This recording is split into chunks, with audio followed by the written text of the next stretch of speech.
ਪਰਮਾਤਮਾ ਦੇ ਦਰ ਤੇ ਪ੍ਰਵਾਨ ਹੋ ਜਾਂਦਾ ਹੈ।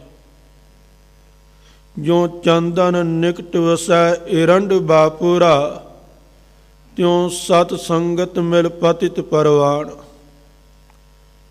ਜਿਥੇ ਆਪ ਜਿਨਿਉ ਹੁਣੇ ਸਤਿਗੁਰਾਂ ਦੀ ਇਲਾਹੀ ਬਾਣੀ ਦੇ ਹਰ ਜਸ ਕੀਰਤਨ ਸਰਵਣ ਕੀਤੇ ਨੇ, ਉਥੇ ਹੀ ਹੁਣ ਕੁਝ ਕੁ ਸਮਾਂ ਚੱਲ ਰਹੀ ਲੜੀਵਾਰ ਸੁਖਮਨੀ ਸਾਹਿਬ ਬਾਣੀ ਦੇ ਵਿਚਾਰ ਨੂੰ ਅੱਗੇ ਤੋਰਦਿਆਂ ਹੋਇਆਂ ਪਾਵਨ ਗੁਰਬਾਣੀ ਦੇ ਵਿਚਾਰ ਦੇ ਨਾਲ ਜੁੜਨਾ ਕਰੀਏ। ਵਿਚਾਰਾਂ ਦੀ ਆਰੰਭਤਾ ਕਰਨ ਤੋਂ ਪਹਿਲਾਂ ਸਾਹਿਬ ਕਮਾਲ ਅੰਮ੍ਰਿਤ ਕੇ ਦਾਤੇ ਸਰਬੰਸ ਦਾਨੇ ਸਾਹਿਬ ਸ੍ਰੀ ਗੁਰੂ ਗੋਬਿੰਦ ਸਿੰਘ ਮਹਾਰਾਜ ਦੁਆਰਾ ਬਖਸ਼ਿਸ਼ ਗੁਰਫਤਿਹ ਪ੍ਰਵਾਨ ਕਰੋ ਜੀ। ਤੇ ਆਖੋ ਜੀ ਵਾਹਿਗੁਰੂ ਜੀ ਕਾ ਖਾਲਸਾ ਵਾਹਿਗੁਰੂ ਜੀ ਕੀ ਫਤਿਹ। ਅੱਜ ਦਾ ਇਹ ਪਾਵਨ ਸ਼ਬਦ ਜੋ ਆਪ ਜੀ ਨੇ ਹੁਣੇ ਭਾਈ ਸਾਹਿਬ ਜੀ ਦੇ ਪਾਸੋਂ ਸਰਵਣ ਕੀਤਾ ਹੈ, ਧੰਨ ਸ੍ਰੀ ਗੁਰੂ ਅਰਜਨ ਦੇਵ ਮਹਾਰਾਜ ਦੁਆਰਾ ਉਚਾਰਿਆ ਹੋਇਆ ਸੁਖਮਨੀ ਸਾਹਿਬ ਦੀ ਬਾਣੀ ਦੇ ਅੰਦਰ ਪਾਵਨ ਅੰਗ 276 ਦੇ ਉੱਤੇ ਸੁਭਾਈਮਾਨ ਸਤਿਗੁਰੂ ਸ਼ਲੋਕ ਦੇ ਅੰਦਰ ਬਖਸ਼ਿਸ਼ ਕਰਦੇ ਨੇ। ਕਾਰਨ ਕਾਰਨ ਪ੍ਰਭ ਏਕ ਹੈ, ਦੂਸਰ ਨਾਹੀ ਕੋਇ। ਕਹਿਣਗੇ ਸੰਸਾਰ ਦਾ, ਇਸ ਜਗਤ ਦਾ ਮੂਲ, ਇਸ ਸੰਸਾਰ ਦਾ ਧੁਰਾ, ਜਿਸ ਤੋਂ ਇਸ ਸੰਸਾਰ ਦੀ ਉਤਪੱਤੀ ਹੋਈ ਹੈ, ਜਿਸ ਦੇ ਜਰੀਏ ਇਹ ਸੰਸਾਰ ਬਣਿਆ ਹੈ, ਉਹ ਅਕਾਲ ਪੁਰਖ ਪਰਮਾਤਮਾ ਹੈ। ਤੇ ਉਸ ਵਰਗਾ ਇਸ ਸੰਸਾਰ ਦੇ ਅੰਦਰ ਹੋਰ ਕੋਈ ਵੀ ਨਹੀਂ। ਨਾਨਕ ਤਿਸ ਬਲਿਹਾਰਣ ਜਲ ਥਲ ਮਹੀਅਲ ਸੋਏ। ਤੇ ਨਾਨਕ ਆਖ ਕਿ ਮੈਂ ਉਸ ਪਰਮਾਤਮਾ ਤੋਂ, ਉਸ ਅਕਾਲ ਪੁਰਖ ਤੋਂ ਵਾਰਨੇ ਬਲਿਹਾਰਨੇ ਜਾਣਾ, ਜਿਹੜਾ ਕਿ ਜਲ ਦੇ ਵਿੱਚ ਵੀ ਹੈ, ਧਰਤੀ 'ਚ ਵੀ ਹੈ, ਤੇ ਇਸ ਧਰਤੀ ਦੇ ਉੱਤੇ ਆਕਾਸ਼ ਦੇ ਅੰਦਰ ਵੀ ਇੱਕ ਰਸ ਮੌਜੂਦ ਹੈ, ਸਮਾਇਆ ਹੋਇਆ ਹੈ। ਇਸ ਸੰਸਾਰ ਦੀ ਉਤਪੱਤੀ ਨੂੰ ਲੈ ਕੇ, ਮਨੁੱਖ ਦੇ ਇਸ ਸੰਸਾਰ ਦੇ ਅੰਦਰ ਜਨਮ ਨੂੰ ਲੈ ਕੇ, ਪੈਦਾਇਸ਼ ਨੂੰ ਲੈ ਕੇ, ਹਰ ਇੱਕ ਧਰਮ ਦਾ ਤੇ ਹਰ ਇੱਕ ਗ੍ਰੰਥ ਦਾ ਆਪਣਾ ਆਪਣਾ ਅਨੁਮਾਨ ਹੈ, ਆਪਣੀ ਆਪਣੀ ਵਿਚਾਰ ਹੈ। ਉਸ ਪਰਮਾਤਮਾ ਦੇ ਬਾਬਤ, ਉਸ ਪਰਮਾਤਮਾ ਦੇ ਇਸ ਬਣਾਏ ਹੋਏ ਸੰਸਾਰ ਦੇ ਬਾਬਤ, ਇਸ ਸਮੁੱਚੇ ਸੰਸਾਰ ਦੇ ਜਿੰਨੇ ਵੀ ਧਾਰਮਿਕ ਗ੍ਰੰਥ ਨੇ ਤੇ ਜਿੰਨੇ ਵੀ ਧਰਮ ਨੇ, ਸਾਰਿਆਂ ਦੇ ਵਿੱਚ ਭਿੰਨਤਾ ਵੱਖਰਾਪਨ ਹੈ। ਤੇ ਗੁਰਬਾਣੀ ਦੇ ਵਿੱਚ ਇਸ ਸੰਸਾਰ ਦੀ ਉਤਪੱਤੀ, ਇਸ ਸੰਸਾਰ ਦੀ ਉਤਪੱਤੀ ਦਾ ਜਰੀਆ, ਮੂਲ ਕਾਰਨ ਉਸ ਪਰਮਾਤਮਾ ਨੂੰ ਮੰਨਿਆ ਗਿਆ ਹੈ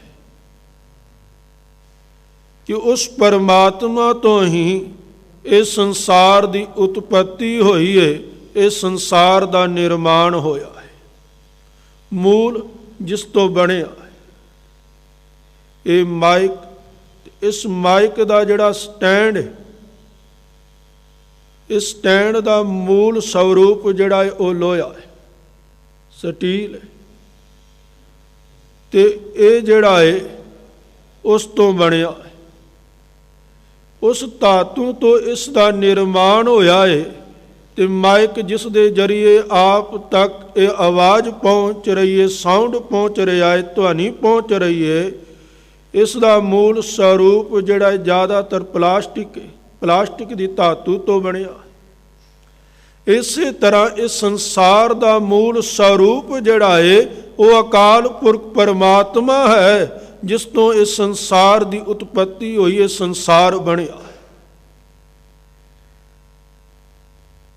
ਕਿਉਂਕਿ ਜਿੰਨੀ ਦੇਰ ਤੱਕ ਉਸ ਪਰਮਾਤਮਾ ਦੀ ਜੋਤ, ਉਸ ਦਾ ਅੰਸ਼ ਇਸ ਸਰੀਰ ਦੇ ਅੰਦਰ ਟਿਕਿਆ ਹੋਇਆ ਹੈ, ਉਨੀ ਦੇਰ ਤੱਕ ਇਨਸਾਨ ਹੈ। ਜੀਵ ਆਖਿਆ ਜਾਂਦਾ ਹੈ। ਜਦੋਂ ਉਸ ਪਰਮਾਤਮਾ ਦੀ ਜੋਤ, ਉਸ ਦਾ ਅੰਸ਼ ਇਸ ਸਰੀਰ ਨੂੰ ਤਿਆਗ ਦਿੰਦਾ ਹੈ, ਉਦੋਂ ਇਹ ਜੀਵ ਨਹੀਂ, ਇਹ ਸਰੀਰ ਨਹੀਂ, ਉਸ ਤੋਂ ਬਾਅਦ ਇਹ ਲੋਥ ਬਣ ਜਾਂਦਾ ਹੈ।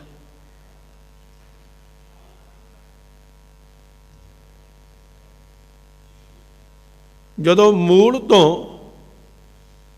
ਇਹ ਟੁੱਟ ਜਾਂਦਾ ਹੈ, ਮੂਲ ਤੋਂ ਦੂਰ ਹੋ ਜਾਂਦਾ ਹੈ, ਉਦੋਂ ਇਸ ਦਾ ਅੰਤ ਹੁੰਦਾ ਹੈ। ਜਿੰਨੀ ਦੇਰ ਤੱਕ ਇਹ ਮੂਲ ਦੇ ਨਾਲ ਜੁੜਿਆ ਹੈ, ਉਨੀ ਦੇਰ ਤੱਕ ਜੀਵਨ ਹੈ, ਉਨੀ ਦੇਰ ਤੱਕ ਇਸ ਸੰਸਾਰ ਦੇ ਅੰਦਰ ਇਸ ਦੀ ਹੋਂਦ ਹੈ। ਜਦੋਂ ਮੂਲ ਇਸ ਦੇ ਸਰੀਰ ਨੂੰ ਛੱਡ ਦੇਵੇ, ਮੂਲ ਤੋਂ ਇਸ ਦੀ ਦੂਰੀ ਬਣ ਜਾਵੇ, ਇਸ ਸੰਸਾਰ ਦੇ ਅੰਦਰ ਉਸੇ ਪਲ, ਉਸੇ ਘੜੀ ਮਨੁੱਖ ਦੀ ਹੋਂਦ ਖਤਮ ਹੋ ਜਾਂਦੀ ਹੈ। ਕਿਉਂਕਿ ਜਿਸ ਸਮੇਂ ਮਨੁੱਖ ਦੇ ਸਰੀਰ ਦੇ ਵਿੱਚੋਂ ਉਸ ਪਰਮਾਤਮਾ ਦੀ ਜੋਤ ਨਿਕਲਦੀ ਹੈ, ਕੁਝ ਕਾਰਨ ਇਹੋ ਜਿਹੇ ਬਣਦੇ ਨੇ ਉਸ ਤੋਂ ਬਾਅਦ ਕਿ ਸਾਨੂੰ ਕੁਝ ਕੁ ਦਿਨਾਂ ਤੱਕ ਉਸ ਦੀ ਲੋਥ ਨੂੰ, ਉਸ ਦੇ ਸਰੀਰ ਨੂੰ ਕਈ ਵਾਰ ਸੰਭਾਲਣਾ ਪੈ ਜਾਂਦਾ ਹੈ। ਜੋ ਸਾਡੀ ਮਰਿਆਦਾ ਹੈ, ਜੋ ਸਾਡੇ ਰੀਤੀ ਰਿਵਾਜ ਨੇ, ਉਸ ਦੇ ਅਕੋਰਡਿੰਗ, ਉਸ ਦੇ ਅਨੁਸਾਰ ਮਨੁੱਖ ਦੀ ਮੌਤ ਦੇ ਕੁਝ ਘੰਟਿਆਂ ਬਾਅਦ ਹੀ ਉਸ ਦੇ ਸਰੀਰ ਦੀ ਸੰਭਾਲ ਕਰ ਲਈ ਜਾਂਦੀ। ਪਰ ਕਈ ਵਾਰ ਕੁਝ ਇਹੋ ਜਿਹਾ ਸਬੱਬ ਬਣਦਾ ਹੈ ਕਿ ਜਦੋਂ ਕੁਝ ਦਿਨਾਂ ਤੱਕ ਮਨੁੱਖ ਦੇ ਸਰੀਰ ਦੀ ਜਿਹੜੀ ਹੈ ਉਹ ਸੰਭਾਲ ਕਰਨੀ ਪੈਂਦੀ, ਐਕਸੀਡੈਂਟ ਹੋ ਜਾਵੇ ਜਾਂ ਆਪਸੀ ਦੁਸ਼ਮਣੀ ਦੇ ਵਿੱਚ ਕੋਈ ਮਨੁੱਖ ਦੂਜੇ ਮਨੁੱਖ ਦਾ ਕਤਲ ਕਰ ਦੇਵੇ, ਜਾਂ ਕੋਈ ਰਿਸ਼ਤੇਦਾਰ ਸਾਕ ਸੰਬੰਧੀ ਦੂਰ ਦਰਾਡੇ ਰਹਿੰਦਾ ਹੈ, ਬਾਹਰ ਰਹਿੰਦਾ ਹੈ, ਤੇ ਉਸ ਦੇ ਆਉਣ ਦੇ ਵਿੱਚ ਸਮਾਂ ਲੱਗਦਾ ਹੈ, ਤੇ ਫਿਰ ਉਸ ਦੇ ਅਕੋਰਡਿੰਗ ਮਨੁੱਖ ਦੇ ਸਰੀਰ ਦੀ ਸੰਭਾਲ ਕੀਤੀ ਜਾਂਦੀ, ਉਸ ਦੇ ਸਰੀਰ ਨੂੰ ਰੱਖਿਆ ਜਾਂਦਾ ਹੈ। ਪਰ ਕੀ ਜਿੰਨੇ ਦਿਨ ਅਸੀਂ ਸਰੀਰ ਨੂੰ ਰੱਖਦੇ ਹਾਂ, ਮਨੁੱਖ ਦੀ ਹੋਂਦ ਉਨੀ ਦੇਰ ਤੱਕ ਅਸੀਂ ਮੰਨਦੇ ਹਾਂ? ਨਹੀਂ। ਤਸਵੀਰਾਂ ਦੇ ਉੱਤੇ ਇੱਕ ਡੇਟ ਅਸੀਂ ਜਿਹੜੀ ਉਹ ਛਪਾਉਂਦੇ ਹਾਂ, ਲਿਖਦੇ ਹਾਂ, 1 ਤਰੀਕ ਮਨੁੱਖ ਦੇ ਜਨਮ ਦੀ ਹੈ, ਜਿਸ ਸਮੇਂ ਮਨੁੱਖ ਨੇ ਸੰਸਾਰ ਦੇ ਅੰਦਰ ਜਨਮ ਲਿਆ ਹੈ, ਮਨੁੱਖ ਇਸ ਸੰਸਾਰ ਦੇ ਵਿੱਚ ਆਇਆ ਹੈ। ਤੇ ਦੂਜੀ ਤਰੀਕ ਹੈ ਜਿਸ ਦਿਨ ਮਨੁੱਖ ਦੇ ਸਰੀਰ ਨੂੰ ਮਨੁੱਖ ਦੇ ਮੂਲ ਨੇ ਛੱਡ ਦਿੱਤਾ, ਉਸ ਪਰਮਾਤਮਾ ਦੀ ਜੋਤ ਨੇ, ਉਸ ਪਰਮਾਤਮਾ ਦੇ ਅੰਸ਼ ਨੇ ਸਰੀਰ ਤੋਂ ਦੂਰੀ ਬਣਾ ਲਈ, ਇਸ ਸਰੀਰ ਨੂੰ ਛੱਡ ਦਿੱਤਾ ਹੈ, ਉਹ ਤਰੀਕ ਲਿਖੀ ਜਾਂਦੀ ਹੈ। ਉਸ ਤੋਂ ਬਾਅਦ ਚਾਹੇ ਜਿੰਨੇ ਦਿਨ ਮਰਜ਼ੀ ਇਸ ਨੂੰ ਸੰਭਾਲਿਆ ਜਾਵੇ, ਉਸ ਦੇ ਵਿੱਚ ਜਿਹੜਾ ਗਿਣਤੀ ਨਹੀਂ ਕੀਤੀ ਜਾਂਦੀ। ਮਨੁੱਖ ਦਾ ਮੂਲ ਸਰੂਪ ਹੀ ਉਹ ਪਰਮਾਤਮਾ ਹੈ, ਜਿਸ ਤੋਂ ਇਹ ਸੰਸਾਰ ਬਣਿਆ, ਮਨੁੱਖ ਬਣਿਆ, ਜੀਵ ਜੰਤੂ ਬਣੇ। ਸਤਿਗੁਰਾਂ ਨੇ ਗੁਰਬਾਣੀ ਦੇ ਅੰਦਰ ਬਖਸ਼ਿਸ਼ ਕੀਤੀ, ਕਹਿੰਦੇ ਕੀਤਾ ਪਸਾਓ ਏਕੋ ਕੁਹਾਓ, ਤਿਸਤੇ ਹੋਏ ਲੱਖ ਦਰਿਆ। ਉਤਪਤ ਪਰਲੋ ਸ਼ਬਦੇ ਹੋਵੇ, ਸ਼ਬਦੇ ਫਿਰ ਉਪਤ ਹੋਵੇ। ਜੇਤਾ ਕੀਤਾ ਤੇਤਾ ਨਾਉ, ਵਿਣ ਨਾਵੈ ਨਾਹੀ ਕੋ ਥਾਂ। ਮੂਲ ਆਧਾਰ, ਮੂਲ ਸਤੰਭ ਉਹ ਅਕਾਲ ਪੁਰਖ ਪਰਮਾਤਮਾ ਹੈ, ਜਿਸ ਤੋਂ ਇਹ ਸੰਸਾਰ ਬਣਿਆ। ਤਿਸ ਦੂਸਰ ਨਾ ਹੀ ਕੋਈ, ਤੇ ਕਹਿਣਗੇ ਉਸ ਵਰਗਾ ਇਸ ਸੰਸਾਰ ਦੇ ਅੰਦਰ ਹੋਰ ਕੋਈ ਵੀ ਨਹੀਂ। ਉਹ ਗੱਲ ਵੱਖਰੀ ਹੈ ਕਿ ਹੰਕਾਰ ਦੇ ਵਿੱਚ ਫਸ ਕੇ ਬੜਿਆਂ ਨੇ ਇਹ ਦਾਅਵਾ ਕੀਤਾ, ਬੜਿਆਂ ਨੇ ਆਪਣੀ ਪੂਜਾ ਜਿਹੜੀ ਹੈ ਪਰਮਾਤਮਾ ਦੇ ਰੂਪ ਵਿੱਚ ਕਰਵਾਈ, ਬੜੇ ਉਸ ਪਰਮਾਤਮਾ ਦੇ ਸ਼ਰੀਕ ਬਣੇ ਹੰਕਾਰ ਵਸ ਹੋ ਕੇ, ਤੇ ਅੱਜ ਵੀ ਬਣੇ ਹੋਏ ਨੇ। ਪਰ ਗੁਰਬਾਣੀ ਆਖਦੀ ਹੈ, ਕਹਿੰਦੇ ਗੁਣ ਇਹੋ ਹੋਰ ਨਾ ਹੀ ਕੋਏ, ਨਾ ਕੋ ਹੋਆ ਨਾ ਕੋ ਹੋਏ। ਸਭ ਤੋਂ ਵੱਡਾ ਗੁਣ ਕੀ ਹੈ? ਕਹਿਣਗੇ ਉਸ ਵਰਗਾ ਇਸ ਸੰਸਾਰ ਦੇ ਅੰਦਰ ਹੋਰ ਕੋਈ ਹੈ ਹੀ ਨਹੀਂ। ਪੂਜਣ ਵਾਲੇ ਬੜੇ ਮਿਲ ਜਾਣਗੇ ਉਸ ਪਰਮਾਤਮਾ ਨੂੰ, ਉਸ ਅਕਾਲ ਪੁਰਖ ਨੂੰ। ਪੂਜਣ ਵਾਲੇ, ਉਸ ਦੀ ਪੂਜਾ ਕਰਨ ਵਾਲੇ ਕਹਿਣਗੇ ਅਨੇਕਾਂ ਨੇ, ਪਰ ਉਹ ਕਿਸੇ ਦੀ ਪੂਜਾ ਕਰੇ ਇਹੋ ਜਿਹਾ ਕੋਈ ਮਿਲੇਗਾ ਨਹੀਂ। ਗੁਣ ਇਹੋ ਹੋਰ ਨਾ ਹੀ ਕੋਏ, ਕਹਿਣਗੇ ਸੰਸਾਰ ਦੇ ਅੰਦਰ ਉਸ ਵਰਗਾ ਕੋਈ ਹੋਰ ਹੈ ਹੀ ਨਹੀਂ, ਨਾ ਕੋ ਹੋਆ ਜਿੰਨਾ ਸਮਾਂ ਬਤੀਤ ਹੋ ਗਿਆ ਹੈ, ਜੋ ਇਤਿਹਾਸ ਬਣ ਗਿਆ ਹੈ। ਕਹਿਣਗੇ ਉਸ ਦੇ ਵਿੱਚ ਵੀ ਉਸ ਪਰਮਾਤਮਾ ਵਰਗਾ ਕੋਈ ਨਹੀਂ ਹੋਇਆ, ਉਸ ਦਾ ਸ਼ਰੀਕ ਕੋਈ ਨਹੀਂ ਹੋਇਆ, ਨਾ ਕੋ ਹੋਏ। ਤੇ ਕਹਿਣਗੇ ਆਉਣ ਵਾਲੇ ਸਮੇਂ ਦੇ ਵਿੱਚ ਵੀ ਉਸ ਵਰਗਾ ਇਸ ਸੰਸਾਰ ਦੇ ਅੰਦਰ ਕੋਈ ਵੀ ਨਹੀਂ ਹੋਵੇਗਾ। ਕਿਉਂਕਿ ਆਪ ਹੀ ਨੇ ਆਪ ਸਾਜਿਓ, ਆਪ ਹੀ ਨੇ ਰਚਿਓ ਨਾਉ। ਉਹ ਸਹਿਬੰਗ ਹੈ, ਉਸ ਨੂੰ ਕਿਸੇ ਨੇ ਬਣਾਇਆ ਨਹੀਂ, ਉਸ ਨੇ ਆਪਣੇ ਆਪ ਨੂੰ ਬਣਾਇਆ ਹੈ, ਆਪਣੇ ਆਪ ਦੀ ਰਚਨਾ ਉਸ ਨੇ ਆਪ ਕੀਤੀ ਹੈ। ਆਪ ਹੀ ਨੇ ਆਪ ਸਾਜਿਓ, ਆਪ ਹੀ ਨੇ ਰਚਿਓ ਨਾਉ। ਦੋਇ ਕੁਦਰਤ ਸਾਜੀਐ ਕਰ ਆਸਣ ਡਿਠੋ ਚਾਓ। ਉਸ ਵਰਗਾ ਇਸ ਸੰਸਾਰ ਦੇ ਅੰਦਰ ਹੋਰ ਕੋਈ ਨਹੀਂ। ਧੰਨ ਸ਼੍ਰੀ ਗੁਰੂ ਅਰਜਨ ਦੇਵ ਮਹਾਰਾਜ ਦੇ ਬਚਨ ਤਿਲੰਗ ਰਾਗ ਦੇ ਅੰਦਰ ਅਸੀਂ ਮੁੱਖ ਵਾਕ ਦੇ ਰੂਪ ਦੇ ਵਿੱਚ ਕਈ ਵਾਰ ਪੜ੍ਹੇ, ਕਈ ਵਾਰ ਸੁਣੇ। ਸਾਹਿਬਾਂ ਨੇ ਸਪਸ਼ਟ ਲਫ਼ਜ਼ਾਂ ਦੇ ਵਿੱਚ ਗੱਲ ਮੁਕਾ ਦਿੱਤੀ। ਕਹਿਣਗੇ ਤੁਧ ਬਿਨ ਦੂਜਾ ਨਾ ਹੀ ਕੋਈ। ਅਸੀਂ ਬੜੇ ਆਸਰੇ ਲੱਭਨੇ ਇਸ ਸੰਸਾਰ ਦੇ ਅੰਦਰ। ਜਦੋਂ ਸਾਡੇ 'ਤੇ ਕੋਈ ਪੀੜਾ ਆ ਜਾਂਦੀ ਹੈ ਨਾ, ਕੋਈ ਦੁੱਖ, ਕੋਈ ਤਕਲੀਫ ਆ ਜਾਂਦੀ ਹੈ, ਤੇ ਅਸੀਂ ਉਸ ਪਰਮਾਤਮਾ ਨੂੰ ਛੱਡ ਕੇ ਪਤਾ ਨਹੀਂ ਕਿੰਨੇ ਕੁ ਉਸ ਦੇ ਸ਼ਰੀਕ ਲੱਭ ਲੈਂਦੇ ਹਾਂ। ਇਹ ਸਾਡੀ ਅਗਿਆਨਤਾ ਦੇ ਕਾਰਨ ਅਸੀਂ ਉਸ ਪਰਮਾਤਮਾ ਦੇ ਪਤਾ ਨਹੀਂ ਕਿੰਨੇ ਕੁ ਸ਼ਰੀਕ ਬਣਾਏ ਹੋਏ ਨੇ, ਜਿਹੜੇ ਇਹ ਦਾਅਵੇ ਕਰਦੇ ਨੇ ਕਿ ਜਿਹੜਾ ਕੰਮ ਤੁਹਾਡਾ, ਜਿਹੜਾ ਕਾਰਜ ਉਸ ਪਰਮਾਤਮਾ ਤੋਂ, ਉਸ ਅਕਾਲ ਪੁਰਖ ਤੋਂ ਨਹੀਂ ਸਰਿਆ, ਅਸੀਂ ਸਾਰ ਦੇਵਾਂਗੇ, ਅਸੀਂ ਪੂਰਾ ਕਰ ਦੇਵਾਂਗੇ। ਅਸੀਂ ਉਹਨਾਂ ਵੱਲ ਦੌੜਦੇ ਹਾਂ, ਅਸੀਂ ਉਹਨਾਂ ਦੇ ਦਰਾਂ ਦੀਆਂ ਹਾਜ਼ਰੀਆਂ ਭਰਦੇ ਹਾਂ, ਜਾ ਕੇ ਮੱਥੇ ਰਗੜਦੇ ਹਾਂ, ਜਾ ਕੇ ਬੇਨਤੀਆਂ ਕਰਦੇ ਹਾਂ। ਪਰ ਸਾਨੂੰ ਇਹ ਸਮਝ ਨਹੀਂ ਅੱਜ ਤੱਕ ਆਈ ਕਿ ਤੁਧ ਬਿਨ ਦੂਜਾ ਨਾ ਹੀ ਕੋਈ। ਕਹਿਣਗੇ ਜਿੱਥੇ ਤੂੰ ਰਾਜੀ ਨਹੀਂ, ਜਿਹੜੇ ਕੰਮ ਨੂੰ ਕਰਨ ਦੇ ਲਈ ਤੂੰ ਰਾਜੀ ਨਹੀਂ, ਉਸ ਨੂੰ ਹੋਰ ਕਿਵੇਂ ਕੋਈ ਕਰਵਾ ਸਕਦਾ ਹੈ? ਕਿਉਂਕਿ ਜਿਹੜਾ ਕਮਜ਼ੋਰ ਹੈ, ਜਿਹੜਾ ਛੋਟਾ ਹੈ, ਉਹ ਵੱਡੇ ਨੂੰ ਮਜਬੂਰ ਨਹੀਂ ਕਰ ਸਕਦਾ, ਉਹ ਤਾਕਤਵਰ ਨੂੰ ਮਜਬੂਰ ਨਹੀਂ ਕਰ ਸਕਦਾ। ਤੇ ਸਾਡੇ ਜੀਵਨ ਦੀ ਸਭ ਤੋਂ ਵੱਡੀ ਘਾਟ ਇਹੀ ਹੈ ਕਿ ਅਸੀਂ ਹਰ ਰੋਜ਼ ਪੜ੍ਹਦੇ ਹਾਂ ਕਿ ਤੁਧ ਬਿਨ ਦੂਜਾ ਨਾ ਹੀ ਕੋਏ, ਤੂੰ ਕਰਤਾਰ ਕਰੈ ਸੋ ਹੋਏ, ਕਿ ਕਰਨਹਾਰ ਤੂੰ ਹੈ। ਪਰ ਅਸੀਂ ਫਿਰ ਵੀ ਉਸ ਦੇ ਸ਼ਰੀਕ ਲੱਭੇ ਹੋਏ ਨੇ, ਤਾਈਓ ਬਿਠਾਏ ਹੋਏ ਨੇ। ਇਹ ਜਿੰਨੀਆਂ ਵੀ ਗੱਦੀਆਂ ਲੱਗੀਆਂ ਨੇ ਨਾ, ਇਹ ਕੁਝ ਕੁ ਸਮੇਂ ਦੇ ਵਿੱਚ ਉੱਠ ਜਾਣ ਜੇ ਅਸੀਂ ਉਹਨਾਂ ਗੱਦੀਆਂ 'ਤੇ ਜਾ ਕੇ ਸੀਸ ਨਾ ਝੁਕਾਈਏ। ਕਿਉਂਕਿ ਇੱਕ ਦੁਕਾਨਦਾਰ ਜਿਹੜਾ ਹੈ ਆਪਣੀ ਦੁਕਾਨ ਆਪਣੀ ਮਰਜ਼ੀ ਦੇ ਨਾਲ ਖੋਲ੍ਹਦਾ ਹੈ, ਪਰ ਉਹ ਦੁਕਾਨ ਕਿੰਨੀ ਲੰਬੇਰੀ ਚੱਲੇਗੀ ਉਹ ਡਿਸਾਈਡ ਨਹੀਂ ਕਰਦਾ। ਡਿਸਾਈਡ ਅਸੀਂ ਕਰਦੇ ਹਾਂ ਜਿਹੜੇ ਉਸ ਦੀ ਦੁਕਾਨ ਤੋਂ ਸੌਦਾ ਲੈਂਦੇ ਹਾਂ। ਜੇ ਉਸ ਨੂੰ ਗ੍ਰਾਹਕ ਮਿਲੇਗਾ ਤਾਂ ਹੀ ਉਸ ਦੀ ਦੁਕਾਨ ਲੰਬੇਰੀ ਚੱਲੇਗੀ, ਲੰਮੇ ਸਮੇਂ ਤੱਕ ਉਸ ਜਗ੍ਹਾ 'ਤੇ ਰਹੇਗੀ। ਪੁਸ਼ਤੈਨੀ ਦੁਕਾਨ ਤਾਂ ਹੀ ਬਣੇਗੀ ਜੇ ਉਸ ਨੂੰ ਗ੍ਰਾਹਕ ਮਿਲਦਾ ਰਹੇਗਾ, ਤੇ ਜੇ ਗ੍ਰਾਹਕ ਨਹੀਂ ਮਿਲੇਗਾ ਦੁਕਾਨ ਕੁਝ ਦਿਨਾਂ 'ਚ ਬੰਦ ਹੋ ਜਾਏ, ਕੁਝ ਮਹੀਨਿਆਂ, ਕੁਝ ਸਾਲਾਂ 'ਚ ਬੰਦ ਹੋ ਜਾਏ। ਤੇ ਜੇ ਅੱਜ ਉਸ ਪਰਮਾਤਮਾ ਦੇ ਸ਼ਰੀਕ ਜਿਹੜੇ ਅਸੀਂ ਬਣਾਏ ਨੇ, ਜੇ ਉਹਨਾਂ ਦੀਆਂ ਗੱਦੀਆਂ ਪੁਸ਼ਤੈਨੀਆਂ ਲੱਗੀਆਂ ਨੇ, ਤੇ ਉਸ ਦੇ ਜ਼ਿੰਮੇਵਾਰ ਅਸੀਂ ਆ, ਕਿਸੇ ਨੂੰ ਦੋਸ਼ ਨਹੀਂ ਦੇ ਸਕਦੇ। ਉਹ ਸਾਡੀ ਅਗਿਆਨਤਾ ਦੇ ਕਾਰਨ।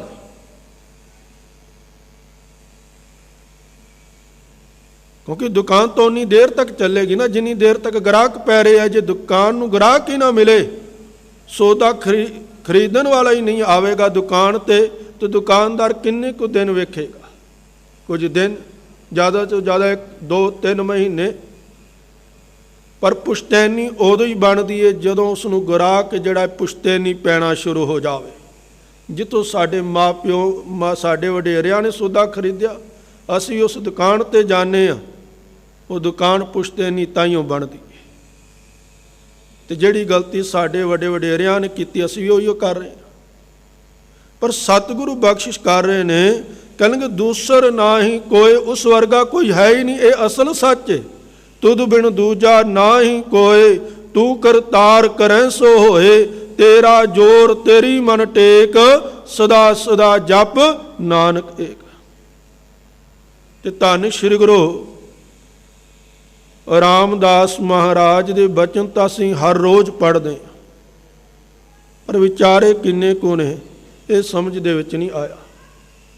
ਸਤਿਗੁਰਾਂ ਨੇ ਤਾਂ ਸਪਸ਼ਟ ਕਿਹਾ, ਕਹਿੰਦੇ ਤੂੰ ਆਪੇ ਕਰਤਾ ਤੇਰਾ ਕੀਆ ਸਭ ਹੋਏ। ਤੁਧ ਬਿਨ ਦੂਜਾ ਅਵਰ ਨਾ ਕੋਏ। ਤੂੰ ਕਰ ਕਰ ਵੇਖੈ ਜਾਣੈ ਸੋਏ, ਜਨ ਨਾਨਕ ਗੁਰਮੁਖ ਪ੍ਰਗਟ ਹੋਏ। ਕਹਿੰਦੇ ਕਰਤਾ ਤੂੰ ਹੈ, ਕਰਨਹਾਰ ਤੂੰ ਹੈ। ਕਰਨਹਾਰ ਹੋਰ ਕੋਈ ਨਹੀਂ ਹੈ। ਅਸੀਂ ਪਤਾ ਨਹੀਂ ਕਿੰਨੇ ਕੁ ਬਣਾ ਦਿੱਤੇ ਨੇ ਕਿ ਇੱਥੋਂ ਨਹੀਂ ਸਰਿਆ ਅੱਗੇ ਚਲੋ, ਅੱਗੇ ਨਹੀਂ ਸਰਿਆ ਦੂਜੇ ਤੋਂ ਚਲੋ, ਇਹ ਕਰੇਗਾ। ਪਰ ਇਹ ਭੁੱਲ ਗਏ ਹਾਂ ਕਿ ਤੂੰ ਆਪੇ ਕਰਤਾ ਤੇਰਾ ਕੀਆ ਸਭ ਹੋਏ। ਕਹਿੰਦੇ ਸਾਰੇ ਸੰਸਾਰ ਦੇ ਅੰਦਰ ਕੇਵਲ ਉਹੀ ਹੁੰਦਾ ਹੈ ਜੋ ਤੂੰ ਕਰਦਾ ਹੈ। ਤੇਰੇ ਤੋਂ ਬਿਨਾਂ ਮੁਹਤਾਜੀ ਚਾਹੇ ਅਸੀਂ ਬੜਿਆਂ ਦੀ ਧੱਕੀ ਹੈ, ਪਰ ਸੱਚ ਜਾਣਨਾ ਉਸ ਵਰਗਾ ਕੋਈ ਹੈ ਹੀ ਨਹੀਂ। ਦਾਅਵੇ ਬੜਿਆਂ ਨੇ ਕੀਤੇ ਨੇ। ਹਰਨਾਕਸ਼ ਨੇ ਵੀ ਦਾਅਵਾ ਕੀਤਾ, ਆਪਣੀ ਪੂਜਾ ਕਰਾਈ। ਜਿੱਥੇ ਪ੍ਰਹਲਾਦ ਜਲੇ ਹਰੀ ਥਲੇ ਹਰੀ ਕਹਿੰਦਾ ਸੀ, ਉੱਥੇ ਉਸ ਨੂੰ ਮਜਬੂਰ ਕੀਤਾ ਗਿਆ ਕਿ ਜਲੇ ਹਰਨਾਕਸ਼ ਥਲੇ ਹਰਨਾਕਸ਼ ਕਹਿਣ ਦੇ ਲਈ। ਆਪਣੇ ਰਾਜ ਦੇ ਵਿੱਚ ਆਪਣੇ ਨਾਂ ਦੇ ਮੰਦਿਰ ਤੱਕ ਬਣਵਾਏ, ਆਪਣੀ ਪੂਜਾ ਤੱਕ ਕਰਵਾਈ। ਪਰ ਕੀ ਅੱਜ ਉਹ ਹੈ? ਇਹੋ ਜਿਹਾ ਕਿਹੜਾ ਹੈ ਕਿ ਜਿਹੜਾ ਆਦ ਸੱਚ ਜੁਗਾਦ ਸੱਚ ਹੈ, ਭੀ ਸੱਚ ਨਾਨਕ ਹੋਸੀ ਵੀ ਸੱਚ। ਜਿਹੜਾ ਇਸ ਪੈਮਾਨੇ ਤੇ ਖਰਾ ਉਤਰ ਜਾਵੇ, ਉਹ ਸ਼ਰੀਕ ਬਣ ਜਾਵੇ।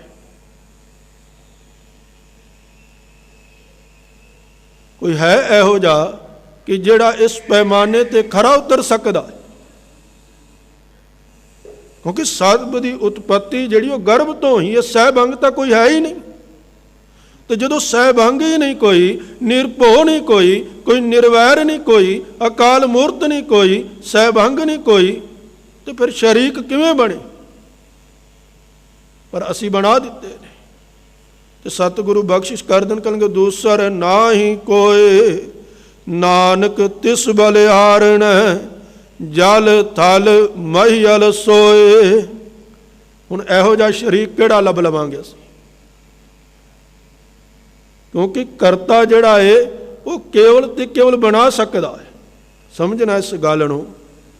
ਕਰਤਾ ਜਿਹੜਾ ਹੈ ਉਹ ਕੇਵਲ ਬਣਾ ਸਕਦਾ ਹੈ, ਪਰ ਕਰਤਾ ਪੁਰਖ ਬਣਾ ਕੇ ਸਮਾਇਆ ਹੋਇਆ ਹੈ। ਇਹੋ ਜਿਹਾ ਸ਼ਰੀਕ ਅਸੀਂ ਲੱਭਾਂਗੇ, ਸਾਨੂੰ ਮਿਲ ਜਾਵੇਗਾ ਕਿ ਨਾਨਕ ਮੈਂ ਉਸ ਤੋਂ ਵਾਰਨੇ ਬਲਿਹਾਰਨੇ ਜਾਣਾ ਕਿ ਜਿਹੜਾ ਜਲ ਦੇ ਵਿੱਚ ਵੀ, ਇੱਥੇ ਤਾਂ ਜਲ ਦੇ ਵਿੱਚ ਕੋਈ ਜਾਵੇ ਕੁਝ ਮਿੰਟ ਤਾਂ ਰਵੇ, ਸਰੀਰ ਜੀਵਨ ਦੀ ਹੋਂਦ ਖਤਮ ਹੋ ਜਾਵੇਗੀ। ਕਹਿੰਦੇ ਥਲ ਦੇ ਵਿੱਚ, ਧਰਤੀ ਦੇ ਵਿੱਚ ਵੀ, ਇੱਥੇ ਕਿਸੇ ਨੂੰ ਧਰਤੀ ਦੇ ਵਿੱਚ ਜਿੰਦਾ ਗੱਡੋ, ਕੁਝ ਪਲਾਂ ਬਾਅਦ ਉਸ ਦੀ ਮੌਤ ਨਿਸ਼ਚਿਤ ਹੈ। ਆਕਾਸ਼ ਦੇ ਵਿੱਚ ਵੀ ਕਿਹੜਾ ਹੈ ਜਿਹੜਾ ਆਕਾਸ਼ ਦੇ ਵਿੱਚ ਉਡਾਰੀ ਲਾ ਸਕਦਾ ਬਿਨਾਂ ਕਿਸੇ ਸਹਾਰੇ ਤੋਂ? ਕਿਉਂਕਿ ਸਹਿਬੰਗ ਤਾਂ ਉਹੀ ਹੈ ਜਿਸ ਨੂੰ ਕਿਸੇ ਸਹਾਰੇ ਦੀ ਜ਼ਰੂਰਤ ਨਹੀਂ।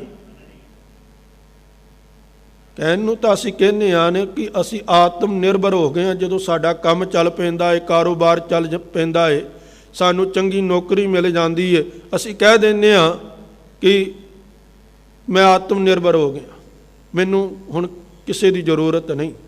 ਪਰ ਸੱਚ ਜਾਣਨਾ ਇਸ ਸੰਸਾਰ ਦੇ ਅੰਦਰ ਸਹਿਭੰਗ ਆਤਮ ਨਿਰਭਰ ਕੇਵਲ ਤੇ ਕੇਵਲ ਉਹ ਪਰਮਾਤਮਾ, ਹੋਰ ਕੋਈ ਹੈ ਹੀ ਨਹੀਂ। ਹਾਂ, ਹਰ ਇੱਕ ਦੇ ਕਾਰੋਬਾਰ ਸੈੱਟ ਹੋ ਗਏ ਨੇ, ਟਿਕ ਗਏ ਨੇ, ਉਹ ਗੱਲ ਵੱਖਰੀ ਹੈ। ਕਿਸੇ ਨੂੰ ਚੰਗਾ ਕਾਰੋਬਾਰ ਸੈੱਟ ਹੋ ਗਿਆ, ਕਿਸੇ ਨੂੰ ਚੰਗੀ ਨੌਕਰੀ ਮਿਲ ਗਈ ਹੈ, ਆਮਦਨੀ ਚੰਗੀ ਹੈ, ਉਹ ਗੱਲ ਵੱਖਰੀ ਹੈ। ਪਰ ਹਰ ਇੱਕ ਨੂੰ ਦੂਜੇ ਦੀ ਜ਼ਰੂਰਤ ਹੈ। ਛੋਟੇ ਨੂੰ ਵੱਡੇ ਦੀ ਜ਼ਰੂਰਤ ਹੈ, ਵੱਡੇ ਨੂੰ ਛੋਟੇ ਦੀ ਜ਼ਰੂਰਤ ਹੈ। ਬਣਾਉਣ ਵਾਲੇ ਨੂੰ ਖਰੀਦਣ ਵਾਲੇ ਦੀ ਜ਼ਰੂਰਤ ਹੈ, ਤੇ ਖਰੀਦਣ ਵਾਲੇ ਨੂੰ ਬਣਾਉਣ ਵਾਲੇ ਦੀ ਜ਼ਰੂਰਤ ਹੈ। ਬਣਾਉਣ ਵਾਲੇ ਦੇ ਕੋਲੋਂ ਜੇ ਕੋਈ ਖਰੀਦੇਗਾ ਨਹੀਂ ਤੇ ਇੱਕ ਪਲ ਦੇ ਵਿੱਚ ਉਸ ਦਾ ਅੰਤ ਨਿਸ਼ਚਿਤ ਹੈ। ਕੁਝ ਕੁ ਕਿੰਨੇ 2 ਕਿ 3 ਮਹੀਨੇ ਦੇ ਵਿੱਚ ਸ਼ੁਰੂਆਤ ਦੇ ਵਿੱਚ ਲੋਕਡਾਊਨ ਲੱਗਾ, ਸਭ ਲੈਣ ਦੇਣ ਬੰਦ ਹੋ ਗਿਆ। ਅਜੇ ਫਿਰ ਵੀ ਥੋੜ੍ਹਾ ਬਹੁਤ ਚੱਲ ਰਿਹਾ, ਪਰ ਸਾਡੀਆਂ ਚੀਕਾਂ ਨਿਕਲ ਗਈਆਂ। ਉੱਥੇ ਸਾਡੀ ਆਤਮ ਨਿਰਭਰਤਾ ਕਿੱਥੇ ਗਈ? ਇੱਥੇ ਤਾਂ ਸਤਿਗੁਰਾਂ ਨੇ ਬਖਸ਼ਿਸ਼ ਕੀਤੀ। ਕਹਿਣਗੇ ਜੇ ਕੋਈ ਉਸ ਪਰਮਾਤਮਾ ਦੀ ਪੂਜਾ ਕਰੇ ਤਾਂ ਵੀ ਠੀਕ, ਤੇ ਜੇ ਕੋਈ ਨਹੀਂ ਕਰਦਾ ਤੇ ਤਾਂ ਵੀ ਉਸ ਪਰਮਾਤਮਾ ਨੂੰ ਕੋਈ ਫਰਕ ਨਹੀਂ ਪੈਂਦਾ। ਵੱਡਾ ਨਾ ਹੋਵੇ, ਘਾਟ ਨਾ ਜਾਵੇ। ਜੇ ਕੋਈ ਉਸ ਨੂੰ ਵੱਡਾ ਆਖਦਾ ਤੇ ਵੱਡਾ ਨਹੀਂ ਹੋ ਜਾਂਦਾ, ਕਿ ਕੁੱਲ ਸੰਸਾਰ ਵੱਡਾ ਆਖਦਾ ਤੇ ਵੱਡਾ ਹੋਈ ਜਾ ਰਿਹਾ, ਤੇ ਜੇ ਕੋਈ ਉਸ ਨੂੰ ਮਾੜਾ ਆਖਦਾ, ਉਸ ਨੂੰ ਤਾਨੇ ਦਿੰਦਾ ਹੈ, ਤੇ ਉਹ ਘਟਣਾ ਸ਼ੁਰੂ ਹੋ ਜਾਂਦਾ। ਇਹ ਸਹਿਭੰਗ, ਇਹ ਆਤਮ ਨਿਰਭਰਤਾ। ਇੱਥੇ ਤਾਂ ਕੁਝ ਮਹੀਨੇ ਨਹੀਂ ਸਾਡਾ ਕਾਰੋਬਾਰ ਚੱਲਿਆ ਤੇ ਸਾਨੂੰ ਜਿਹੜਾ ਆਪਣੀ ਹਾਲਤ ਕਿੰਨੀ ਮਾੜੀ ਦਿਸਣੀ ਸ਼ੁਰੂ ਹੋ ਗਈ। ਕਹਿੰਦੇ ਉਹ ਪਰਮਾਤਮਾ ਜਿਹੜਾ ਜਲ ਦੇ ਵਿੱਚ ਵੀ ਹੈ, ਧਰਤੀ ਦੇ ਵਿੱਚ ਵੀ, ਆਕਾਸ਼ ਦੇ ਵਿੱਚ ਵੀ ਇੱਕ ਰਸ ਸਮਾਇਆ ਹੋਇਆ ਹੈ। ਸਗਲ ਬਨਸਪਤ ਮੈਂ ਬੈਸੰਤਰ, ਸਗਲ ਦੂਧ ਮੈਂ ਘੀਆ, ਊਚ ਨੀਚ ਮੈਂ ਜੋਤ ਸਮਾਣੀ, ਘਟ ਘਟ ਮਾਧੋ ਜੀਆ। ਹਰ ਇੱਕ ਹਿਰਦੇ ਦੇ ਅੰਦਰ ਹਰ ਰੋਜ਼ ਪੜ੍ਹਨੇ, ਸਭ ਮੈਂ ਜੋਤ, ਜੋਤ ਹੈ ਸੋਏ, ਤਿਸ ਦਾ ਚਾਨਣ, ਸਭ ਮੈਂ ਚਾਨਣ ਹੋਏ। ਤੂੰ ਪ੍ਰਭ ਦਾਤਾ ਦਾਨ ਮਤ ਪੂਰਾ, ਹਮ ਥਾਰੇ ਭੇਖਾਰੀ ਜੀਓ। ਮੈਂ ਕਿਆ ਮੰਗੋ ਕਿਛ ਥਿਰ ਨਾ ਰਾਈ, ਹਰ ਦੀਜੈ ਨਾਮ ਪਿਆਰੀ ਜੀਓ। ਘਟ ਘਟ ਰਵ ਰਿਹਾ ਬਨਵਾਰੀ, ਜਲ ਥਲ ਮਹੀਲ ਗੁਪਤੋਂ ਵਰਤੈ, ਗੁਰ ਸ਼ਬਦੀ ਦੇਖ ਨਿਹਾਰੀ ਜੀਓ। ਕਹਿੰਦੇ ਘਟ ਘਟ ਦੇ ਵਿੱਚ ਰਮਿਆ ਹੋਇਆ, ਕਿਉਂਕਿ ਸੰਸਾਰ ਜਿੰਦਾ ਹੀ ਤਾਈਓ ਹੀ ਹੈ, ਨਿਰਜੀਵ ਵੀ ਤਾਈਓ ਹੀ ਹੈ। ਬਸੰਤ ਪਤਝੜ ਦੇ ਵਿੱਚ ਤੇ ਪਤਝੜ ਬਸੰਤ ਦੇ ਵਿੱਚ ਬਦਲਦੀ ਤਾਈਓ ਹੀ ਹੈ। ਜੋ ਪਰਮਾਤਮਾ ਇੱਕ ਰਸ ਸਮਾਇਆ ਹੋਇਆ ਹੈ, ਜਿਸ ਦਿਨ ਉਹ ਪਰਮਾਤਮਾ ਨੇ ਇਸ ਸੰਸਾਰ 'ਚ ਆਪਣੀ ਜੋਤ ਚੁੱਕ ਲਈ, ਉਸੇ ਦਿਨ ਇਸ ਸੰਸਾਰ ਦਾ ਅੰਤ ਹੋ ਜਾਣਾ। ਅਸੀਂ ਅੰਤ ਕਿਸ ਨੂੰ ਆਖਦੇ ਹਾਂ? ਕਿ ਜਦੋਂ ਮਨੁੱਖ ਜਿਹੜਾ ਇਸ ਸੰਸਾਰ ਤੋਂ ਪੂਰੀ ਤਰ੍ਹਾਂ ਮਨੁੱਖ ਦੀ ਜਿੰਨੇ ਵੀ ਜੀਵ ਜੰਤੂ ਨੇ ਉਸ ਦੀ ਹਸਤੀ ਖਤਮ ਹੋ ਜਾਵੇ, ਸੰਸਾਰ ਦਾ ਅੰਤ ਹੋ ਜਾਂਦਾ। ਅਸੀਂ ਇਹੀ ਮੰਨਦੇ ਹਾਂ, ਪਰ ਨਹੀਂ, ਉਹ ਅੰਤ ਨਹੀਂ ਹੈ। ਉਸ ਪਰਮਾਤਮਾ ਦੀ ਇੱਕ ਖੇਡ ਹੈ, ਅੰਤ ਨਹੀਂ ਹੈ। ਉਸ ਤੋਂ ਬਾਅਦ ਸ਼ੁਰੂਆਤ ਹੁੰਦੀ ਹੈ, ਇੱਕ ਨਵਾਂ ਸਬੱਬ ਬਣਦਾ ਹੈ, ਨਵੇਂ ਜੀਵ ਪੈਦਾ ਹੁੰਦੇ ਨੇ। ਕਿਉਂਕਿ ਸੰਸਾਰ ਦੇ ਅੰਦਰ ਚਾਹੇ ਧਰਤੀ ਹੈ, ਚਾਹੇ ਆਕਾਸ਼ ਹੈ, ਚਾਹੇ ਪਾਣੀ ਹੈ, ਚਾਹੇ ਹਵਾ ਹੈ, ਇਹ ਨਿਰਜੀਵ ਹੀ ਤਾਈਓ ਹੀ ਹੈ ਜੇ ਉਸ ਪਰਮਾਤਮਾ ਦੀ ਜੋਤ ਹੈ। ਤੇ ਜੇ ਉਸ ਦੀ ਜੋਤ, ਉਸ ਦਾ ਅੰਸ਼ ਨਾ ਹੋਵੇ ਤੇ ਕਿਵੇਂ ਜਿਹੜੇ ਨੇ ਚੱਲ ਸਕਦੇ ਨੇ? ਹਵਾ ਕਿਵੇਂ ਚੱਲ ਸਕਦੀ ਹੈ? ਧਰਤੀ ਦੇ ਅੰਦਰ ਅਸੀਂ ਬੀਜ ਬੀਜਦੇ ਹਾਂ ਤੇ ਉਸ ਦੇ ਵਿੱਚੋਂ ਪੌਦਾ ਪੈਦਾ ਹੁੰਦਾ ਹੈ। ਇਹ ਤਾਈਓ ਜੋ ਪਰਮਾਤਮਾ ਦੀ ਜੋਤ ਹੈ। ਤੇ ਜੇ ਉਸ ਦੀ ਜੋਤ ਨਾ ਹੋਵੇ ਤੇ ਧਰਤੀ ਦੇ ਵਿੱਚ ਬੀਜਿਆ ਹੋਇਆ ਬੀਜ ਵੀ ਜਿਹੜਾ ਪ੍ਰਫੁੱਲਿਤ ਨਹੀਂ ਹੋ ਸਕਦਾ। ਪੂਰਨ ਤੌਰ ਤੇ ਜਿੰਨੀ ਵੀ ਗਤੀਵਿਧੀ ਹੋ ਰਹੀ ਹੈ, ਚਾਹੇ ਆਕਾਸ਼ ਦੇ ਵਿੱਚ ਹੋ ਰਹੀ ਹੈ, ਚਾਹੇ ਸੂਰਜ ਦਾ ਉਗਣਾ, ਦਿਨ ਦਾ ਚੜ੍ਹਨਾ, ਰਾਤ ਦਾ ਆਉਣਾ, ਕਿਸੇ ਪ੍ਰਕਾਰ ਕੁਝ ਵੀ ਵਾਪਰ ਰਿਹਾ ਹੈ, ਉਹ ਤਾਈਓ ਹੀ ਹੈ ਜੋ ਪਰਮਾਤਮਾ ਦੀ ਜੋਤ ਹੈ। ਉਹ ਪਰਮਾਤਮਾ ਇੱਕ ਰਸ ਸਮਾਇਆ ਹੋਇਆ ਹੈ, ਕਿਉਂਕਿ ਜਿਸ ਦੇ ਵਿੱਚ ਜੋਤ ਨਾ ਰਵੇ ਉਹ ਜਿੰਦਾ ਨਹੀਂ ਰਹਿੰਦਾ, ਉਹ ਮਰ ਜਾਂਦਾ ਹੈ। ਇਹ ਆਪ ਸਾਰੇ ਜਾਣਦੇ ਹੋ। ਹਵਾ ਚੱਲ ਰਹੀ ਹੈ ਕਿਉਂਕਿ ਪਰਮਾਤਮਾ ਦੀ ਜੋਤ ਹੈ। ਸੂਰਜ ਨਿਕਲਦਾ ਜੋਤ ਹੈ। दिन चढ़दा जोत है, रात आउंदी है जोत है। जिथे जोत नहीं उथे अंत। नानक तिस बलिहारण जल थल महीयल सोए। अष्टपदी ਕਰਨ ਕਰਾਵਣ ਕਰਨੈ ਜੋਗ। ਇਸ ਨੂੰ ਜਰਾ ਧਿਆਨ ਦੇ ਨਾਲ ਸਮਝਣਾ। ਕਹਿੰਦੇ ਸਭ ਕੁਝ ਕਰਨ ਵਾਲਾ ਤੇ ਕਰਾਉਣ ਵਾਲਾ ਉਹ ਪਰਮਾਤਮਾ ਹੈ। ਉਹ ਸਭ ਕੁਝ ਕਰਨ ਦੀ ਸਮਰੱਥਾ ਰੱਖਦਾ ਹੈ। ਜੇ ਅਸੀਂ ਕੇਵਲ ਇੰਨੀ ਕੁ ਪੰਕਤੀ ਨੂੰ ਆਪਣੇ ਜੀਵਨ ਦੇ ਅੰਦਰ ਧਾਰਨ ਕਰ ਲਈਏ, ਵਸਾ ਲਈਏ ਮਨ ਦੇ ਅੰਦਰ ਕਿ ਕਰਨ ਕਰਾਵਣ ਕਰਨੈ ਜੋਗ, ਤੇ ਸਾਡੇ ਜੀਵਨ ਦੀ ਸਾਰੀ ਪੀੜਾ, ਸਾਰਾ ਦੁੱਖ, ਸਾਰੀ ਭੱਜ ਦੌੜ ਜਿਹੜੀ ਉਹ ਖਤਮ ਹੋ ਜਾਵੇਗੀ, ਸਾਰੀ ਚਿੰਤਾ ਨਾਸ਼ ਹੋ ਜਾਵੇਗੀ। ਜਿਸ ਦਿਨ ਹਰ ਇੱਕ ਮਨੁੱਖ ਦੇ ਹਿਰਦੇ ਦੇ ਅੰਦਰ ਕੇਵਲ ਇਹ 4 ਅੱਖਰ ਵਸ ਗਏ ਕਿ ਕਰਨ ਕਰਾਵਣ ਕਰਨੈ ਜੋਗ, ਜੋ ਤਿਸ ਪਾਵੈ ਸੋਈ ਹੋਗ, ਉਸ ਦਿਨ ਜਿੰਨੇ ਵੀ ਅਸੀਂ ਸ਼ਰੀਕ ਬਣਾਏ ਉਸ ਪਰਮਾਤਮਾ ਦੇ, ਜਿੰਨੇ ਵੀ ਡੰਬੀ ਪਖੰਡੀ ਨੇ ਨਾ, ਸਾਰਿਆਂ ਦੀਆਂ ਦੁਕਾਨਾਂ ਉੱਠ ਜਾਣਗੀਆਂ। ਸਾਨੂੰ ਇਹ ਸਮਝ ਨਹੀਂ ਆਈ ਕਿ ਸਮਰੱਥਾ ਤਾਂ ਉਸ ਦੀ, ਕਿਉਂਕਿ ਹੋਣਾ ਤਾਂ ਉਹੀ ਹੈ ਜੋ ਪਰਮਾਤਮਾ ਚਾਹੁੰਦਾ ਹੈ, ਜੋ ਉਸ ਦਾ ਹੁਕਮ ਹੈ। ਉਸ ਦੇ ਹੁਕਮ ਤੋਂ ਬਾਹਰ ਕੌਣ ਕੁਝ ਕਰ ਸਕਦਾ? ਜਿਹੜੇ ਹੁਕਮ ਦੇ ਵਿੱਚ ਪੈਦਾ ਹੋਏ, ਜਿਨ੍ਹਾਂ ਨੇ ਹੁਕਮ ਦੇ ਵਿੱਚ ਮਰ ਜਾਣਾ ਹੈ, ਤੇ ਅਸੀਂ ਉਹਨਾਂ ਤੋਂ ਇਹ ਸੋਚ ਲਾਈ ਬੈਠੇ ਹਾਂ, ਇਹ ਸਮਝੀ ਬੈਠੇ ਹਾਂ ਕਿ ਉਸ ਪਰਮਾਤਮਾ ਦੇ ਹੁਕਮ ਤੋਂ ਬਾਹਰ ਕੁਝ ਕਰਕੇ ਸਾਡੇ ਜੀਵਨ ਨੂੰ ਖੁਸ਼ਹਾਲ ਕਰ ਦੇਣਗੇ।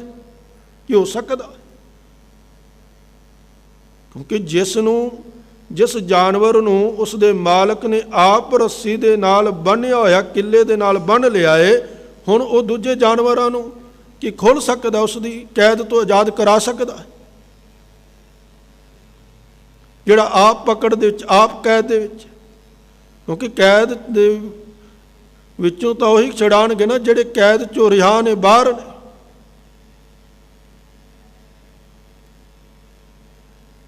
ਪਰ ਅਸੀਂ ਉਹਨਾਂ ਦੇ ਅੱਗੇ ਜਾ ਕੇ ਪੱਲੇ ਅੜਦੇ ਹਾਂ ਜਿਹੜੇ ਆਪ ਹੁਕਮ ਦੇ ਗੁਲਾਮ ਨੇ, ਜਿਹੜੇ ਆਪ ਹੁਕਮ ਦੇ ਵਿੱਚ ਬੱਝੇ ਹੋਏ ਨੇ।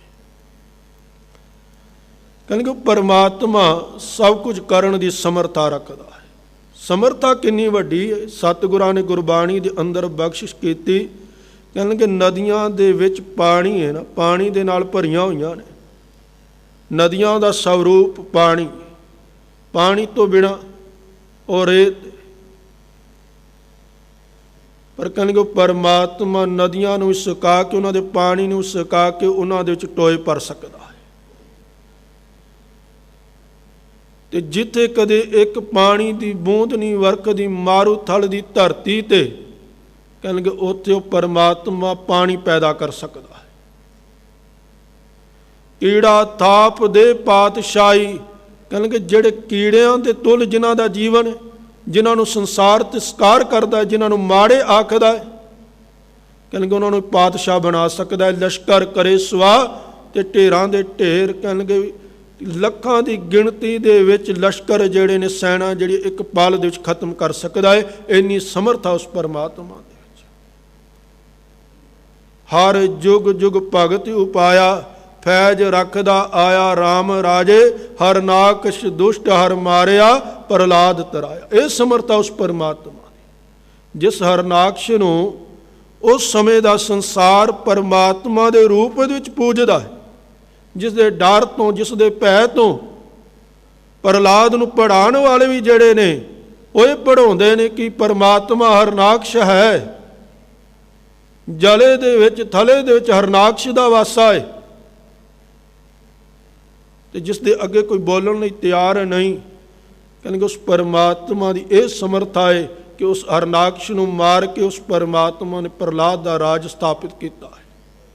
ਹੰਕਾਰੀਆਂ ਨਿੰਦਕਾਂ ਪਿੱਠ ਦੇ, ਨਾਮ ਦਿਓ ਮੁਖ ਲਾਇਆ।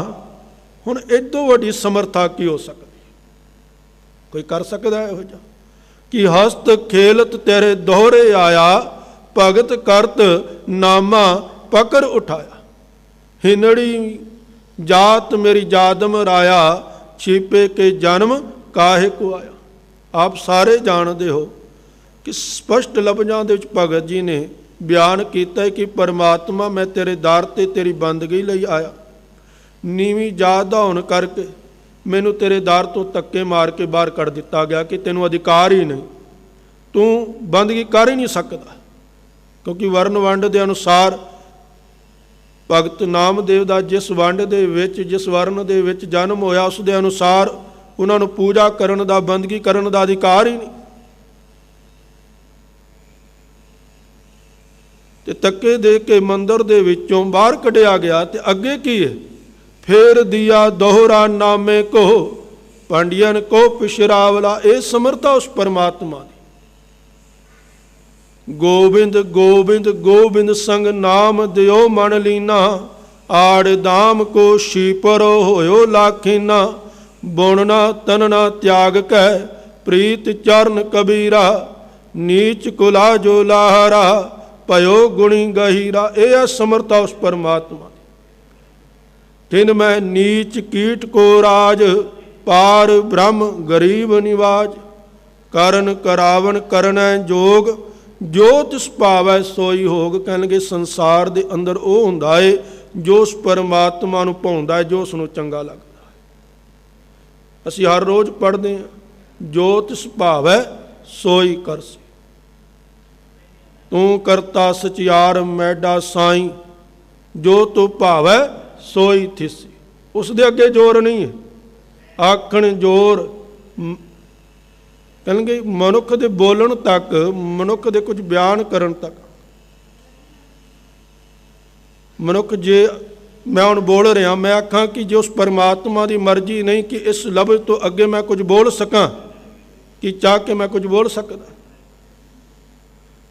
ना मंगण दे उत्ते जोर है, कहणगे ना देण दे उत्ते जोर है, ना जम्मण दे उत्ते ते ना मौत दे उत्ते।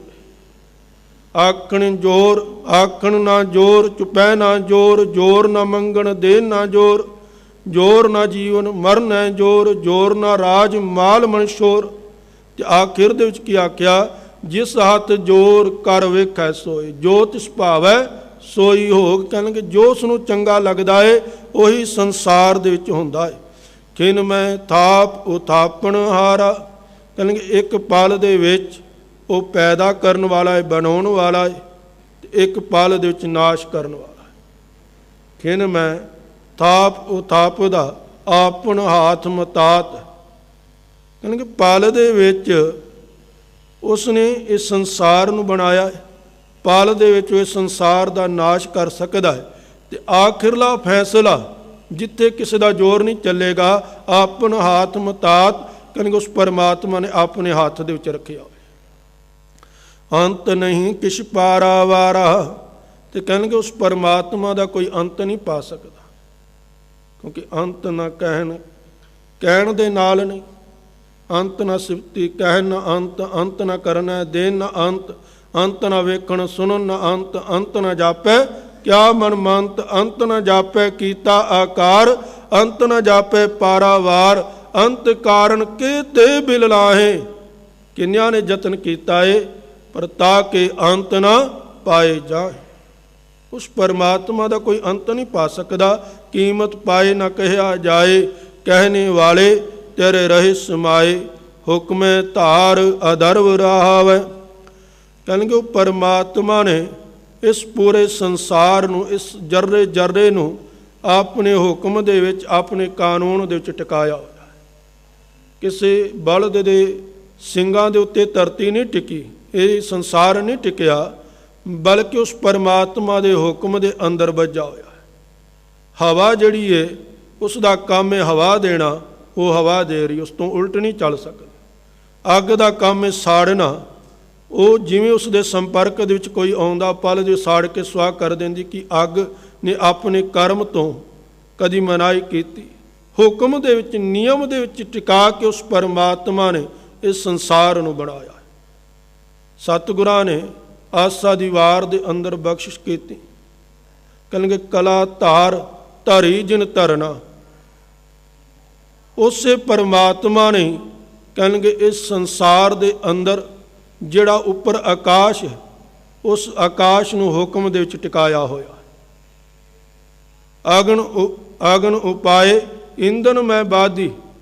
ਹੁਣ ਜਿੰਨੀ ਵੀ ਲੱਕੜੀ ਹੈ, ਜਿੰਨੀ ਵਨਸਪਤੀ, ਕੇਵਲ ਵਨਸਪਤੀ ਨਹੀਂ, ਸੱਚ ਜਾਣਨਾ ਇਸ ਸੰਸਾਰ ਦੇ ਜਰਰੇ ਜਰਰੇ ਦੇ ਵਿੱਚ ਅੱਗ ਹੈ। ਕਿਉਂਕਿ ਜਿਸ ਦੇ ਵਿੱਚ ਅੱਗ ਨਹੀਂ, ਜਿਵੇਂ ਹੀ ਉਹ ਅੱਗ ਦੇ ਸੰਪਰਕ ਦੇ ਵਿੱਚ ਆਉਂਦਾ ਹੈ, ਅੱਗ ਉਸ ਨੂੰ ਸਾੜ ਨਹੀਂ ਸਕਦੀ। ਪਾਣੀ ਦੇ ਵਿੱਚ ਅੱਗ ਨਹੀਂ, ਜਿੰਨੇ ਵੀ ਤਰਲ ਪਦਾਰਥ ਨੇ ਨਾ, ਉਹਨਾਂ ਦੇ ਵਿੱਚ ਅੱਗ ਨਹੀਂ, ਤੇ ਜਿਵੇਂ ਹੀ ਅੱਗ ਉਸ ਦੇ ਸੰਪਰਕ ਦੇ ਵਿੱਚ ਆਉਂਦੀ ਹੈ, ਅੱਗ ਬੁਝ ਜਾਂਦੀ ਹੈ। ਅੱਗ ਉਸੇ ਨੂੰ ਸਾੜ ਸਕਦੀ ਹੈ ਜਿਸ ਦੇ ਅੰਦਰ ਅੱਗ ਹੈ, ਤੇ ਸੰਸਾਰ ਦੇ ਜਰਰੇ ਜਰਰੇ ਦੇ ਵਿੱਚ ਅੱਗ ਉਸ ਪਰਮਾਤਮਾ ਨੇ ਟਿਕਾਈ ਹੋਈ। ਇਹ ਹੈ ਹੁਕਮ ਧਾਰ ਅਦਰਵ ਰਾਹਾਵੈ, ਹੁਕਮੇ ਉਪਜੈ ਹੁਕਮ ਸਮਾਵੈ। ਕਹਿੰਦੇ ਹੁਕਮ ਦੇ ਵਿੱਚ ਮਨੁੱਖ ਜਨਮ ਲੈਂਦਾ ਹੈ, ਇਸ ਸੰਸਾਰ ਦੇ ਅੰਦਰ ਉਤਪੱਤੀ ਹੁੰਦੀ ਹੈ, ਤੇ ਹੁਕਮ ਦੇ ਵਿੱਚ ਹੀ ਉਸ ਦਾ ਨਾਸ਼ ਹੁੰਦਾ ਹੈ, ਉਸ ਦੀ ਮੌਤ ਹੁੰਦੀ। ਹੁਕਮ ਤੋਂ ਬਿਨਾਂ ਕੋਈ ਜਨਮ ਨਹੀਂ ਲੈ ਸਕਦਾ, ਤੇ ਜਿੰਨਾ ਮਰਜ਼ੀ ਕੋਈ ਉਸ ਪਰਮਾਤਮਾ ਦੇ ਹੁਕਮ ਤੋਂ ਪਹਿਲਾਂ ਆਪਣੇ ਜੀਵਨ ਦਾ ਅੰਤ ਕਰਨ ਦੀ ਕੋਸ਼ਿਸ਼ ਕਰੇ, ਉਸ ਦੇ ਜੀਵਨ ਦਾ ਅੰਤ ਨਹੀਂ ਹੋ ਸਕਦਾ। ਜਾਂ ਕੋਈ ਹੋਰ ਉਸ ਨੂੰ ਮਾਰਨ ਦਾ ਯਤਨ ਕਰੇ, ਕੋਸ਼ਿਸ਼ ਕਰੇ, ਉਹ ਮਾਰ ਨਹੀਂ ਸਕਦਾ। ਹੁਕਮੇ ਉਪਜੈ ਹੁਕਮ ਸਮਾਵੈ, ਹੁਕਮੇ ਊਚ ਨੀਚ ਬਹੁਹਾਰ। ਤੇ ਕਹਿਣਗੇ ਚਾਹੇ ਕੋਈ ਚੰਗਾ ਕਰਮ ਕਰਦਾ ਪਿਆ ਹੈ, ਚਾਹੇ ਕੋਈ ਮਾੜਾ ਕਰਮ ਕਰਦਾ ਪਿਆ, ਚਾਹੇ ਕੋਈ ਸੰਤ ਹੈ, ਚਾਹੇ ਕੋਈ ਅਧਰਮੀ ਹੈ, ਚਾਹੇ ਕੋਈ ਚੋਰ ਹੈ, ਕੋਈ ਸਾਧ ਹੈ, ਕਹਿਣਗੇ ਸਾਰਾ ਕੁਝ ਜਿੰਨੇ ਵੀ ਮਨੁੱਖ ਜਿਹੋ ਜਿਹੇ ਕਰਮ ਕਮਾ ਰਹੇ ਨੇ, ਉਹ ਸਾਰੇ ਉਸ ਪਰਮਾਤਮਾ ਦੇ ਹੁਕਮ ਦੇ ਵਿੱਚ ਨੇ। ਅਸੰਖ ਜਪ ਅਸੰਖ ਭਾਉ।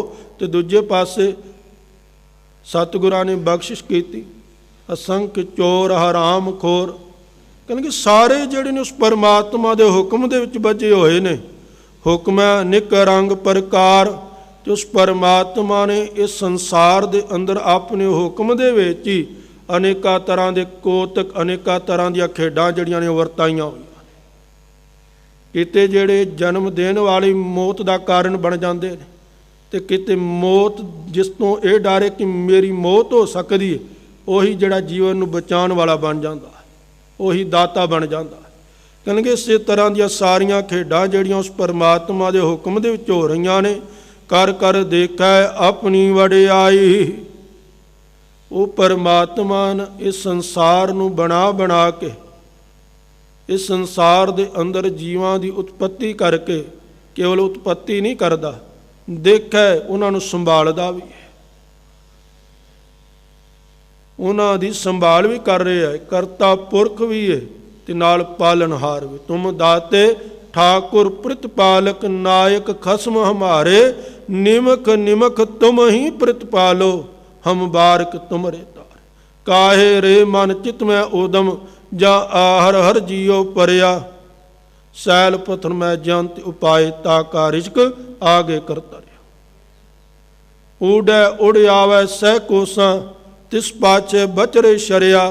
ਤਿਨ ਕਵਣ ਖਿਲਾਵੈ ਕਵਣ ਚੁਗਾਵੈ, ਮਨ ਮੈਂ ਸਿਮਰਨ ਕਰਿਆ। ਦੇ ਆਹਾਰ ਅਗਨ ਮੈਂ ਰਾਖੈ, ਐਸਾ ਖਸਮ ਹਮਾਰਾ। ਕਹਿੰਦੇ ਉਹ ਪਰਮਾਤਮਾ ਇਸ ਸੰਸਾਰ ਨੂੰ ਬਣਾ ਕੇ ਤੇ ਆਪ ਇਸ ਸੰਸਾਰ ਦੀ ਸੰਭਾਲ ਕਰ ਰਿਹਾ। ਇਹ ਉਸ ਦੀ ਵਡਿਆਈ, ਉਸ ਦੀ ਮਹਾਨਤਾ ਹੈ। ਨਾਨਕ ਸਭ ਮੈਂ ਰਿਹਾ ਸਮਾਈ। ਤੇ ਨਾਨਕ ਉਹ ਪਰਮਾਤਮਾ ਇਸ ਸੰਸਾਰ ਦੇ ਹਰ ਇੱਕ ਅੰਸ਼ ਦੇ ਵਿੱਚ, ਇਸ ਸੰਸਾਰ ਦੇ ਹਰ ਇੱਕ ਹਿੱਸੇ ਦੇ ਵਿੱਚ ਇੱਕ ਰਸ ਸਮਾਇਆ ਹੋਇਆ ਹੈ। ਕੁਝ ਵੀ ਇਹੋ ਜਿਹਾ ਨਹੀਂ ਜਿਹੜਾ ਕਿ ਉਸ ਪਰਮਾਤਮਾ ਤੋਂ ਬਾਹਰ ਹੋਵੇ। ਧੰਨ ਸ਼੍ਰੀ ਗੁਰੂ ਅਰਜਨ ਦੇਵ ਮਹਾਰਾਜ ਦੇ ਬਚਨ ਅਸੀਂ ਹਰ ਰੋਜ਼ ਪੜ੍ਹਦੇ ਹਾਂ।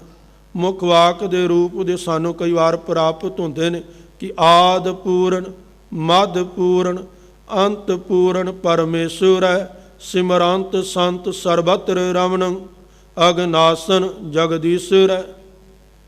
ਕਹਿੰਦੇ ਉਹ ਪਰਮਾਤਮਾ ਇਸ ਸੰਸਾਰ ਦੇ ਅੰਦਰ ਇੱਕ ਰਸ ਸਮਾਇਆ, ਇੱਕ ਰਸ ਵਿਆਪਕ।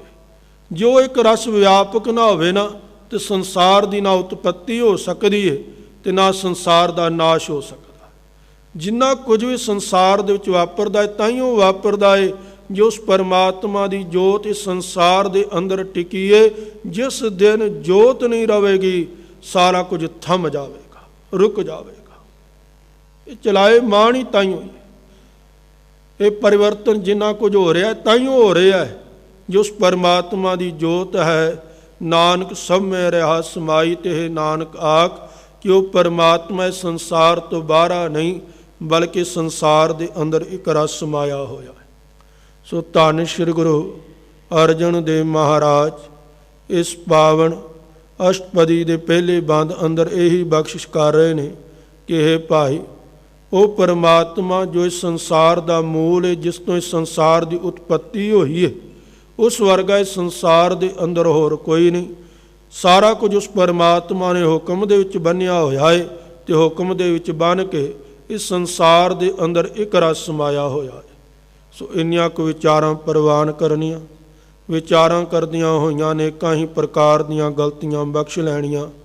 ਧੰਨਵਾਦ ਹੈ ਗੁਰਦੁਆਰਾ ਸਾਹਿਬ ਦੀ ਸਮੂਹ ਪ੍ਰਬੰਧਕ ਕਮੇਟੀ ਅਤੇ ਸਮੂਹ ਸਟਾਫ ਦਾ, ਇੱਥੋਂ ਦੇ ਗ੍ਰੰਥੀ ਸਾਹਿਬਾਨ ਅਤੇ ਸੇਵਾਦਾਰਾਂ ਦਾ, ਜਿਨ੍ਹਾਂ ਦੀ ਕਿਰਪਾ ਸਦਕਾ ਦਾਸਨਿਆਂ ਨੂੰ ਆਪ ਸਮੂਹ ਸਾਧ ਸੰਗਤ ਦੇ ਦਰਸ਼ਨ ਦੀਦਾਰੇ ਕਰਨ ਦਾ ਮੌਕਾ ਮਿਲਿਆ ਹੈ। ਸੋ ਇੰਨੀਆਂ ਕੁ ਵਿਚਾਰਾਂ ਪ੍ਰਵਾਨ ਕਰਨੀਆਂ। ਗੁਰੂ ਬਖਸ਼ੀ ਫਤਿਹ ਪ੍ਰਵਾਨ ਕਰੋ ਜੀ। ਆਖੋ ਜੀ ਵਾਹਿਗੁਰੂ ਜੀ ਕਾ ਖਾਲਸਾ।